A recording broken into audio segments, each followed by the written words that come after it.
In this episode of Influencers, General Motors CEO Mary Barra. I know the power of the team at General Motors and how committed they are, and I think we have the best team on the field. The team we have now, even if they're working on something related to an internal combustion engine, those skills will be transferable into our future electric world. We will be selling more EVs in this country than anyone else. Including Tesla. Including Tesla.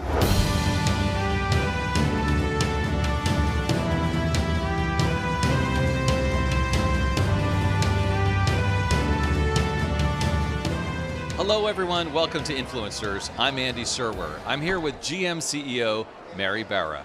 Mary, so great to see you. Well, thanks for the opportunity. Good to be here. You just announced earnings last week, a nice, solid, strong quarter. How much of that had to do with raising prices and what you're able to get in your showrooms, and what should consumers expect going forward with pricing? Well, we still are seeing some constraints in products. So frankly, right now, the demand for our products, and we have some new products coming out right now, like the next generation of our Silverado, our Chevy Silverado, and our GMC Sierra. So we're seeing really strong demand. I think people are going to continue to see that there's not a huge availability of vehicles, and that is leading to stronger pricing. But we also think there's value there with the new innovation on these vehicles.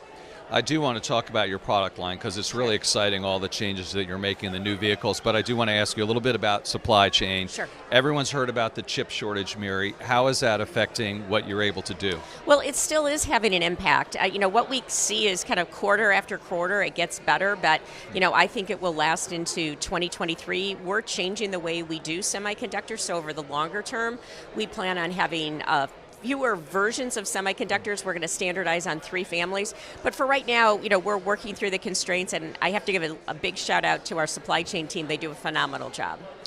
Another headwind, particularly from the consumer front, is higher interest rates. And I'm wondering how you're considering that, factoring that in terms of demand from the consumer side. Well, interest rates is something we watch very, very carefully. And again, right now, I think the demand for our products is outweighing that. Generally, people might make a different decision on, what features and functionality they get on the vehicle, but it really hasn't impacted demand, so it's something we continue to watch. And what about the model with the car dealers? Obviously there are others that are doing DTC. That's a big buzzword these days. Are you considering going direct to consumer, and what is your thinking on that? Well, I really think over the long term, our dealers are a strategic asset. They have the relationship in the community with the customers, and our offering is going to be, what does the customer want? If they want to buy the vehicle completely online and have it delivered to their home, that's an option. If they want to go into the dealership and literally kick the tires, they can do that too. But we've dramatically changed the process. That was one of the silver linings out of COVID, that we really accelerated our online shopping experience. So we're going to meet the customer where they are. And in terms of getting back to normalcy with regard to COVID, in terms of your workforce, in terms of being able to operate your plants and facilities, where do things stand right now, Mary? Well, I have to just say, across the globe, so many of our people who need to be at work to do their work, they stepped up, they followed our safety protocols so they could safely come back to work, and they continue to do that. Now, as we're getting to the point for those who can work from home, they're starting to come back, but our practice there, we call it work appropriately. And it's not, I want you in the office or I don't want to be in the office, it's where can you do your best work? And that kind of flexibility is, I think, what we need to offer today's workforce where we can. And we're seeing that. We're in early days. I've also told them, look, we're going to start and we're going to learn and we'll adapt as we go. But the assembly plants, full bore now? Back in 2020, about 5 or 6 weeks after, for instance, the U.S. Shut down, our people came back. And they came back en masse. They followed the protocols. The only time we've had downtime is more for part shortages, not because of the team. So again, really a strong performance and commitment by our GM team members. All right, let's talk about some of those new vehicles. But I want to start actually with the core of the business, which is what you're doing with batteries. And I think that's a huge endeavor and part of your strategy going forward. So let's take some time and really drill down into how that works. Absolutely. Well, and you're absolutely right. For electric vehicles, it's all about the battery. And that's why we've done two major things. First, about 4 years ago, we recognized, because of our experience with the Volt, the Chevrolet Volt, and the Chevrolet Bolt, we knew we needed a dedicated architecture for EVs, one that was scalable, and also one that would give us the speed to roll out a whole portfolio of electric vehicles. Because again, when you're looking to get to 50% of what you sell all the way to 100 by 2035, you need to have a portfolio of electric vehicles. So we started launching the Ultium platform at the end of last year with the GMC Hummer EV. It's also now being launched with the Cadillac Lyriq that's coming out of Spring Hill, Tennessee. And you'll continue to see more and more vehicles like the Chevy Silverado early next year, the Chevrolet Equinox, and the Chevrolet Blazer. And there's even more coming than that we haven't released yet. And so what's key, though, is we also looked at this pivot to EVs, and we really assessed our supply chain. And we decided that we wanted to have control over battery cell manufacture. So we formed a joint venture with LG, one of our partners, and we now have a plant coming online this year in Ohio, another one coming online next year, the following year, and one after that. So this is really a significant change in bringing this work to the United States, creating job, and also having more control over the chemistry, the technology, and also just the actual ability to make our own battery cells so we can meet the acceleration plan we have for EVs. I have so many follow-up questions on that. I mean, how many jobs, for instance, do you anticipate creating with these new battery plants in the United States? Well, roughly every battery plant is around 1,100 to 1,200 people. So if you think about that, 4 plants alone, and we're not done yet, that's a significant job creation. And these manufacturing facilities, it's probably more expensive to have them in the United States, but you have the trade-off with the safety of supply chain?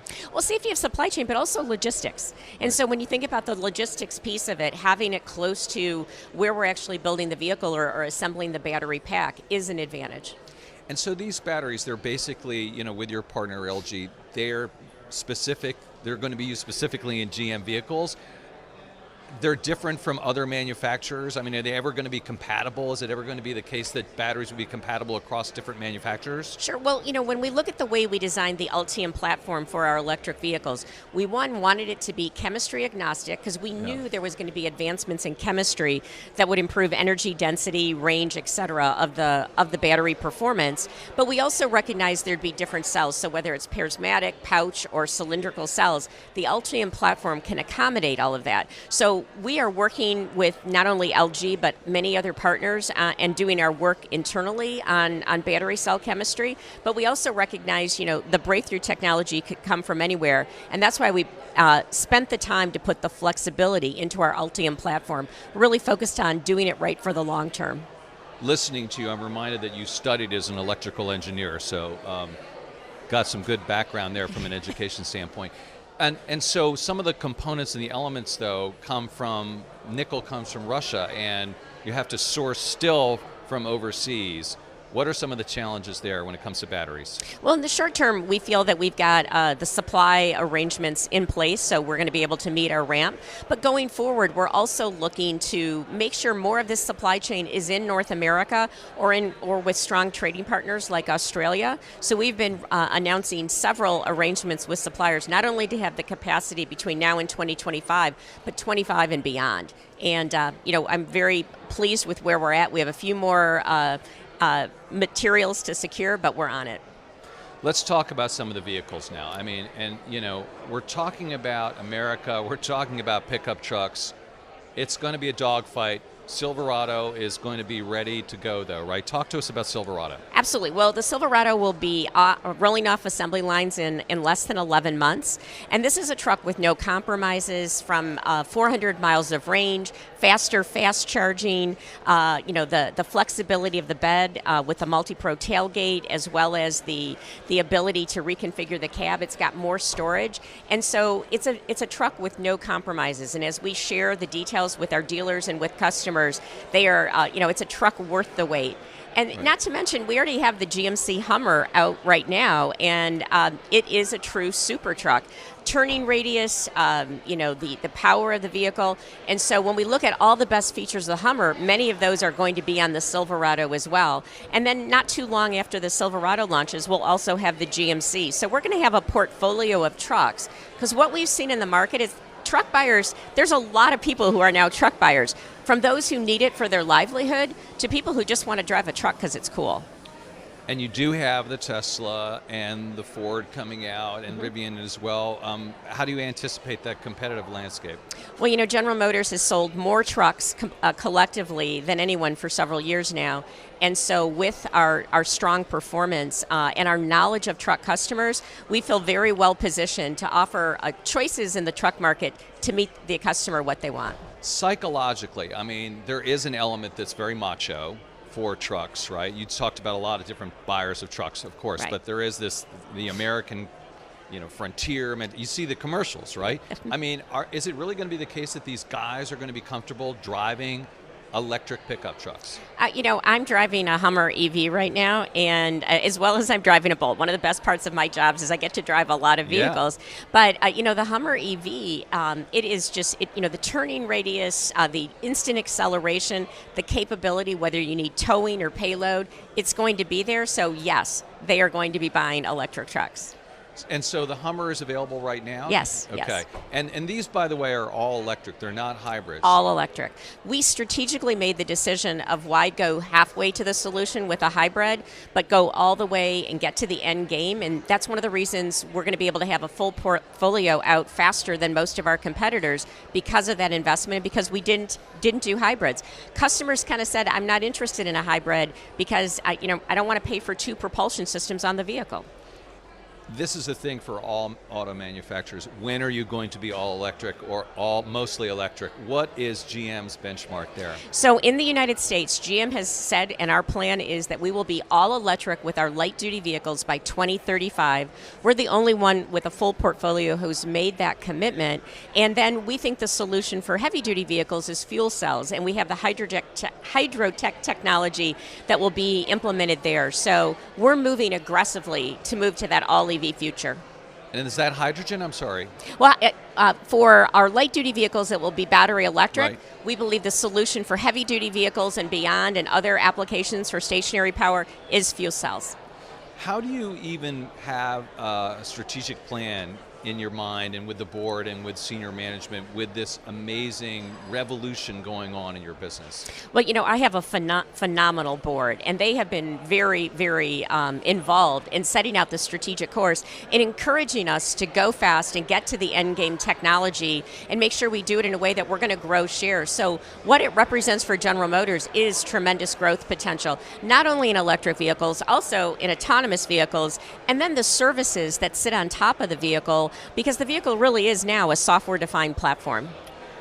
And when are the lines going to cross, Mary, for the overall auto market in the U.S. between electric and internal combustion engines?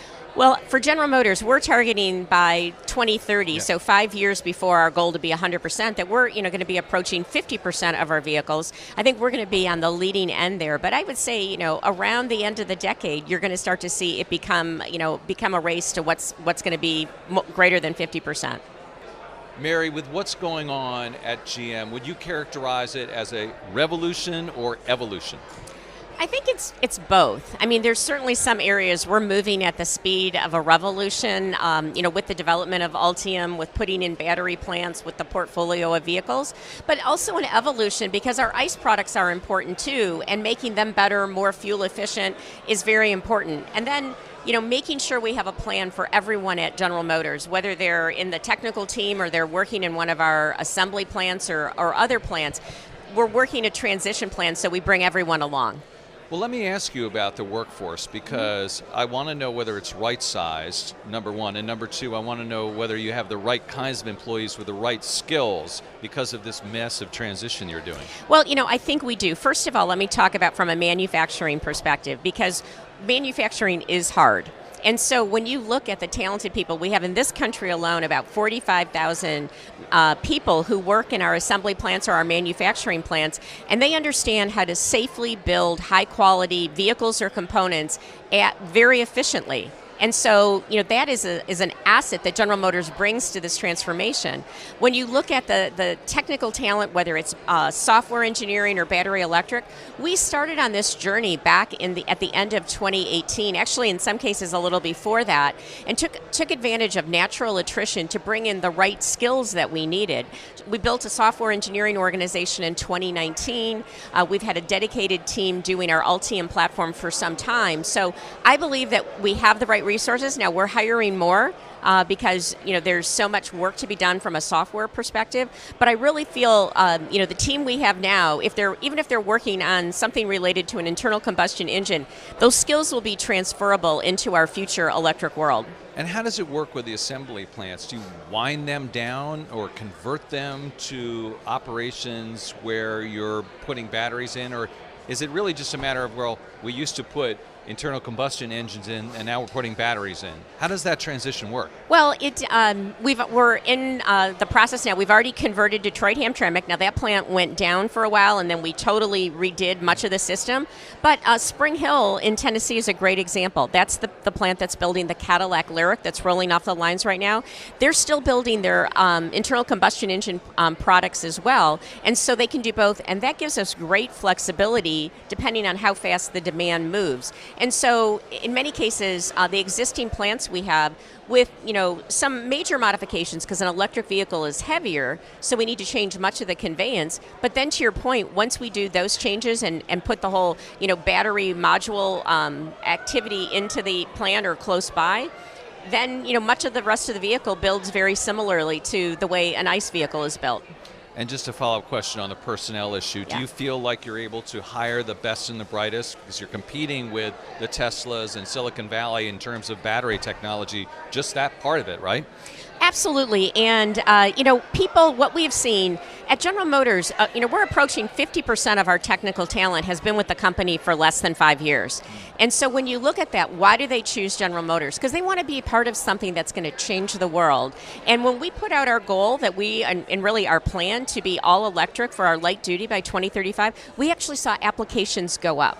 And so we are competing with, the tech companies or FANG or whatever the definition is right now. We're definitely competing, and we're winning because we are doing something that's really important about, for climate, for the environment, and for future generations. And we also have changed much of our hiring policies and even in some cases our compensation to be spot on competitive. I want to ask you a few more car questions. Sure. What about the Cadillac Lyric you talked about? I think there's one outside. I can't quite see it. It is there. But there is one out there. How's that going in terms of consumer demand? Do you have to have a whole new marketing plan there, and you've got a very sort of dedicated consumer group when it comes to Cadillac? And how do you change their mindset in terms of, okay, it's now electric? Well, one of the things we're super excited about with the Cadillac Lyric is with most of our new vehicles, we do customer clinics, so we actually get their input. The Cadillac Lyric was the highest clinicking vehicle we've had in probably my career at General Motors. So that gives us, a lot of great promise. And right now, with the initial amount of vehicles that we took reservations for, 70% of them were new to General Motors. And in just a couple weeks, we're going to be taking, opening the full portfolio of Lyrics out for customers to actually do orders. This isn't reservation. This is a real order. And we're really excited to see the response based on how strong. I think the original set of Lyrics sold out in about around 10 minutes. And again, 70% new to GM. The same is true with the Silverado. We're seeing not only people new to General Motors, over 60%, we're also seeing, really strong interest from the coast, where traditionally, be it West Coast or East Coast, where generally General Motors hasn't had as strong a share. So that's why we're convinced that this move to EVs will be growth as well. Another signature vehicle, the Corvette. Yes. And that's going electric, but electrified. So that's a little different. Why, explain how it's different and why it's different in terms of it going to an electric basis? Well, we've been working for quite a while on the electrified version because, a Corvette customer has a lot of expectations of what the Corvette is going to deliver. And when you look at our last model, the C8, we raised those an order of magnitude. And so we're going to stay true to that, but you'll see the electrified next year and then more details to follow on that. But then we also have announced we will have an all-electric Corvette as well. Do you have any just brand new electric car on the roadmap in terms of just a totally new brand in the future as well? Not necessarily a new brand, but we have, I'll say, we are in some cases going to be creating new segments that don't exist, and we haven't shown those yet, but I'm really excited about our future portfolio of EVs. We've shared the Hummer truck and SUT, the Bolt EV, EUV, the Silverado, the Equinox, the Blazer, but there's other vehicles coming that I think really will give customers new choice. Mary, I have to ask you about competing against Tesla and Elon Musk, and I guess there's two things there. Number one, such a huge market capitalization, and number two, just his persona. And so I want to ask you, number one, do you think you can get the respect from Wall Street that maybe Tesla has? And number two, what's it like competing against someone who takes all the air out of the room like that? Well, I think first off, what we've seen and what that represents is that people do believe in EVs and there's a huge opportunity there. So at General Motors, we're just focused on executing well. We've, really worked to listen and understand what the customer's looking for. And remember, we're not necessarily just selling at the premium end. We're going to have, electric vehicles affordable at $30,000. And then our joint venture or joint partnership with Honda, we're going to be doing something even more affordable than that with our affordable electric vehicle. And so, I think it's a little bit longer game. We're taking all the steps to do it right to make sure we're positioned to have a full portfolio of vehicles and win. And we have said that, by mid-decade, we will be selling more EVs in this country than anyone else. Including Tesla? Including Tesla. What about going carbon neutral? That's a big goal of yours. Where do you stand on that, and what's the roadmap there? So we've committed to be carbon neutral in our operations by 2040.